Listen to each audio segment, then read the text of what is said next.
The stage has officially been set for the Western Conference Finals. The Wolves are back for the second year in a row, while the 68-win Thunder make their first appearance since 2016. But what exactly can we expect to see in this matchup, and who ultimately has the advantage? The Wolves are pretty easily the best defensive team OKC's had to play during this run. And on the flip side, the Thunder are pretty easily the most versatile offensive team Minnesota's had to face. Of course, priority number one for any defense going up against OKC is finding any way possible to slow down Shai, and I think it's possible that Denver may have laid the blueprint.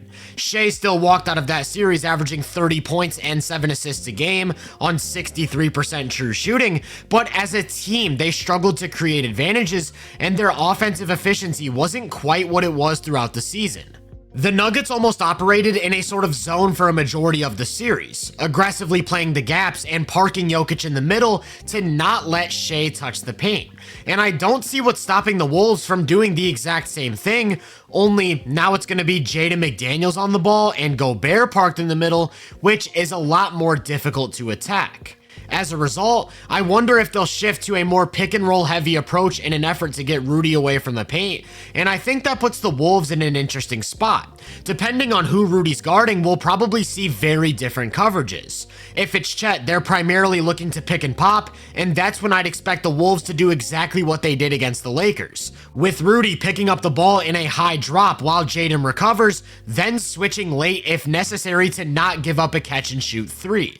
If it's Hartenstein, he's primarily looking to catch the ball in the middle to either get to his signature floater or make an extra pass, and that's when I think we'll see Gobert back in a traditional drop, forcing Shai to beat them as an in-between scorer. The thing is, Shai's the best in-between scorer in the NBA, so if he gets going, it'll force tough defensive decisions. They might have to bring Gobert up to the level in a hedge or a trap to get the ball out of his hands, but iHeart's such a good decision maker with that 4-on-3 advantage. So something I wouldn't be surprised to see is the Wolves actually pre-switching these actions to keep Gobert in the middle, then switching against pick and roll to make Shai play one-on-one against that aggressive help. In that same line of thinking, I also wouldn't be surprised if Gobert matches up with one of OKC's spot-up shooters to operate more like a free safety, especially if they're in a lineup with just one of their bigs. It could be Lou Dort, Alex Caruso, Cason Wallace, or even Aaron Wiggins, and that's why key number one for this Thunder offense is that the spot-up shooters are gonna have to be hitting, because if not, now Rudy's in a position to prioritize the paint without having to worry about closing out, which is one of the most damaging things an offense can experience. If the shooters aren't hitting, there are two adjustments in my opinion. One is to replace them with guys who are. If Dort's cold, go with Joe. If Wallace is cold, go with Wiggins. But if all are cold or they need one of them on the floor, they'll probably have to use those guys as screeners like they did against the Nuggets. That way you can pull Gobert away from the paint, and then the Wolves will be forced to decide if they'd rather him step up to those screens or continue pre-switching so that he doesn't have to leave the paint. Let's assume for a second that OKC isn't able to pull Gobert into the action. Then they'd be forced to shift their approach to something a little different. In the starting lineups, I think they'll try to get Conley into the action as much as possible, but I actually think the Wolves are more than equipped to defend this. If we go back to the Celtics and Knicks series, both Tatum and Brown were hunting for Brunson in every action, and the Knicks responded by having Brunson jump out to the ball in a hedge, while the primary defender went under the screen, leaving the Jays with a brief window to step into a pull-up three. I don't see why the Wolves can't do the exact same thing with both Shai and J-Dub. Conley's great at executing hedges, all four of Minnesota's primary wing defenders are great at navigating screens, and both of those guys have really struggled to find their three-point shots throughout this run. One thing they can do to force Conley to switch is actually reverse these actions and have Shai screen, which is what the Celtics did to get Brunson. But not only do they tend to close games with Dante over Conley anyways, if absolutely necessary, you can probably switch him onto the ball without much worry, just because they've still got all of that help loading up behind the play and an all-time great rim protector parked in the middle. Speaking of switching, I think the Wolves will be comfortable switching any one of their other guys on every screen. Whether it's Dante off the bench, Randall, or even Naz Reid, I think they're comfortable living with those guys on Shai, knowing that the advantages that come with isolation aren't as prominent if there's always help. For that reason, like the Nuggets series, if they're going to create advantages out of isolation, it's going to be all about how they can break the aggressive help as a team. Second side attacks are the key and really make or break the ceiling of this offense. Shai isn't the most advanced passer on the planet, but throughout the run, he's shown the ability to find those soft spots and force the defense into rotation, which then relies on the other guys to extend advantages off the catch.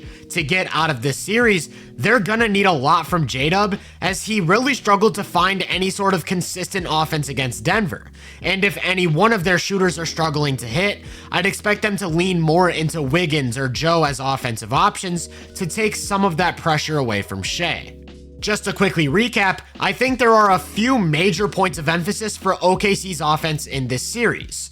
The first couple are related to execution, and those are of course role players hitting open threes and supporting players beating rotations with second side attacks.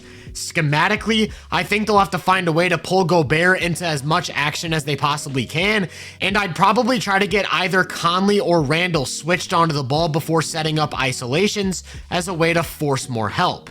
And finally, related to rotations, always play the hot hand between Dort, Caruso, and Wallace, then if none are hitting, turn to Joe or Wiggins for more offensive punch. With all of that said though, the Thunder can really struggle on offense and still find a way to win the series. And that's because of their overall team defense, which gives them one of the highest floors of any team in NBA history. Real quick, I wanted to let you guys know that I'm going to be live streaming this series as well as Knicks Pacers and eventually the NBA Finals on playback. So if you're interested in my live reactions or play-by-play analysis, or just want to watch the games and chat with other viewers, I'll leave a link to my playback room in the description. And without further ado, let's get back to OKC's defense. Their defensive personnel is vastly different from anything the Wolves saw in the first two rounds. With the way the brackets worked out for Minnesota, they haven't faced a single big vertical rim protector. Not only does OKC have two of them, they have the second best shot blocker in the NBA. Another key difference is that both the Lakers and the Warriors had weak guards or wings to force into the action, which the Thunder don't really struggle with. Minnesota's primary form of offense throughout the run has been letting Ant hunt for a switch he wants, then spreading the floor for him to play one-on-one. Against the Lakers, that meant getting either Reeves or Luka on the ball, easily getting around them, and either finishing at the rim or spraying it out to spot up shooters. Against the Warriors, it was any one of Hield, Pajemski, or Kuminga, then he'd do the exact same thing. Against the Thunder, there really isn't an easy mismatch. Between Dort, Caruso, J-Dub, and Wallace, that's four guys who can seamlessly switch onto Ant and offer at least a little bit of resistance. I think Shai might be the guy that Ant looks for, as he isn't agile or strong enough to really keep him from creating downhill pressure. That puts the Thunder in a tough spot, deciding whether they want Shai to hedge or switch. They can't go with the strategy of going under screens to recover because he's way too automatic on those pull-up threes. And if they end up just putting two on the ball, the Wolves love having their wings pop, then either take the open jumper or play off the catch. So I'd expect Shai to just switch onto Ant more times than not, then they'll probably load up behind the play in their shell defense like they did against the Nuggets. Their superpower as a team is defensive execution from their wings, most notably the positioning, speed, and hands to just wreak havoc all over the floor. And one of Minnesota's weaknesses is that they don't have the best group of passers from top to bottom, so against aggressive scrambling, I wouldn't be surprised if they run into some problems creating good shots or even turning the ball over. If that's the case, they'll be able to load up in a way that keeps Ant from touching the paint, reducing the threat of his slashing, and forcing the other guys to make tough decisions against a rotating defense. So instead of hunting for a wing to play one-on-one, I expect this series from the Wolves to be a lot more about attacking OKC's bigs. Neither Chet or Hartenstein are going to switch, and that right there might be how you get your advantages. If he's seeing drop coverage, screen navigation has to be flawless, or he's walking into pull-up threes. I think they'll probably start and close games with Chet on McDaniels, and Minnesota's shown to be willing to use Jaden as a screener quite a bit in the past, as he's a pretty decent scoring weapon out of the short roll. But if it's Gobert screening, I fully expect the Thunder to trap, forcing him to catch it in the short roll. Not only does he sometimes struggle in those spots, they've got the secondary rim protection to step over and defend the paint, with all of the wings flying around to take away shooters. For that reason, this could be much more of a Naz Reid series. Reid's ability to pop and either hit the three or handle the ball makes it a lot tougher to either drop or put 2 on the ball against Ant, which would then allow them to create those advantages. But if Gobert's in the game, or they're struggling to punish OKC off of screens, I think one solution could be to run more half-court offense through Randle. I don't really know what to expect regarding a defensive game plan against Julius. He's caused a ton of problems for both of their opponents, and not just against mismatches. He's creating so much downhill pressure, then scoring efficiently, while also finding shooters consistently. He's going to be really tough for any defense, and I think we can expect another big series from him. Because of OKC's wing depth, I think they can get away with switching everything, but the problem is what you do when he actually gets into his attack. Late help doesn't seem like an option, as that's when he starts to find corner shooters time and time again for wide open threes. They could try leaving him in single coverage and trusting those defenders to slow him down one-on-one, but even Draymond couldn't do much. If he's scoring too efficiently, they could load up aggressively like I expect them to do against Ant, again getting into rotation, but the risk there is that Ant could start to catch the ball with an advantage, which is basically a death sentence.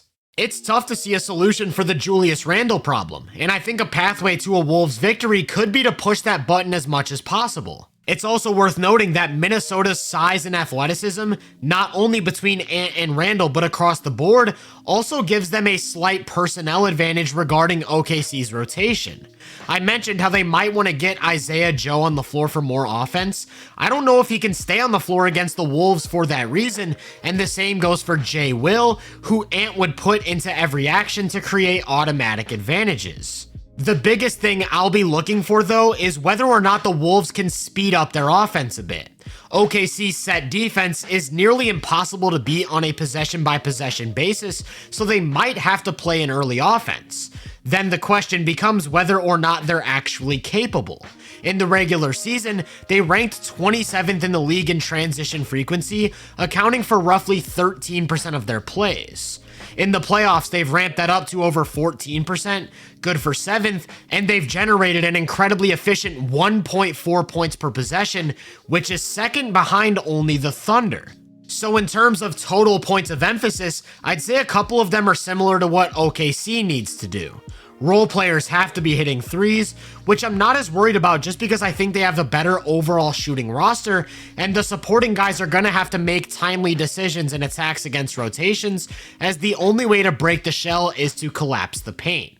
I think they'll have to force bigs into the action as much as possible, whether that's by using Jaden as a screener or by getting Naz Reid in the game and running a lot more offense through him. I think they'll have to utilize Randle in the half court as much as possible, as it seems like he's the one who causes the Thunder to make the toughest choices. And finally, I want to see them play with more pace. If they execute across the board, they might just be able to beat this juggernaut of an OKC defense. With all of that in mind, where does that leave us in terms of predicting who's going to win this series? One other factor to consider is that there's only a 48-hour turnaround from Game 7, which means that the Wolves are walking into this matchup with more rest. As far as the offense and defense goes, I see things to exploit and ways to exploit them on both sides, and I come away feeling like this should be an extremely competitive series.